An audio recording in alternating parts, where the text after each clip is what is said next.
Histoire des sciences, la digestion des aliments. Jusqu'au XVIIe siècle, les scientifiques pensaient que la digestion était un phénomène de nature mécanique, c'est-à-dire dû au broyage des dents et des organes du tube digestif.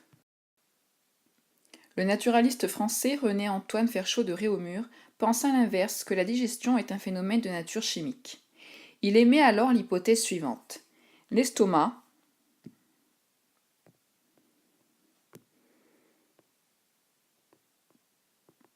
produit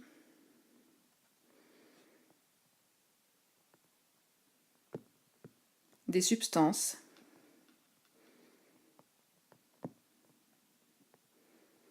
capables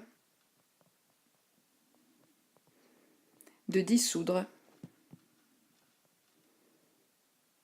les aliments.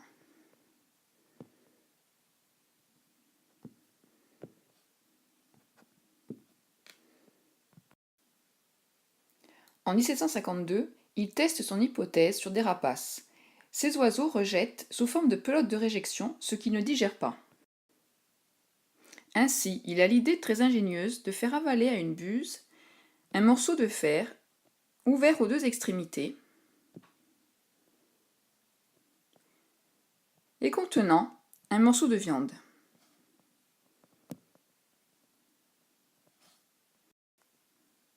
« 24 heures plus tard, il trouve le tube que la buse vient de rejeter. Il contient le morceau de viande, réduit au quart de son volume, recouvert d'un liquide provenant de sa transformation. Le morceau de fer empêche toute action mécanique. La dissolution ne peut être due qu'à une action chimique du tube digestif. Réaumur confirme ainsi son hypothèse.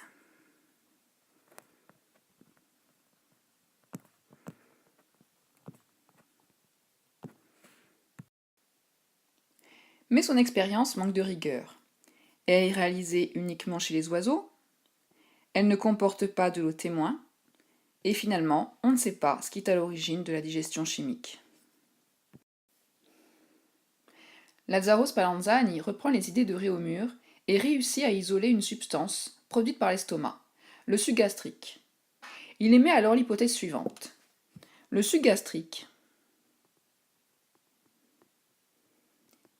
dissout les aliments.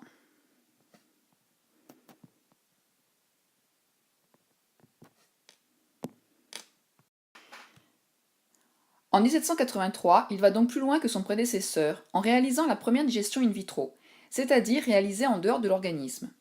Pour cela, il réalise de l'eau. Un lot témoin contenant un morceau de viande et du suc gastrique, et un lot test contenant un morceau de viande et de l'eau. 12 heures plus tard, il observe que la dissolution de la viande s'est effectuée uniquement en présence du suc gastrique, c'est-à-dire uniquement dans le lot témoin. Spallanzani en déduit donc que le suc gastrique est à l'origine de cette dissolution. Son hypothèse est validée.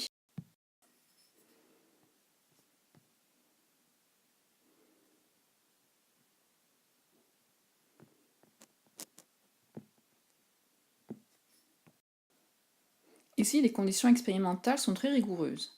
Il y a un lot témoin, et Spallanzani répète plusieurs fois son expérience afin de s'assurer que les résultats sont toujours identiques. Va plus loin que Spallanzani en découvrant ce que contiennent les sucs digestifs.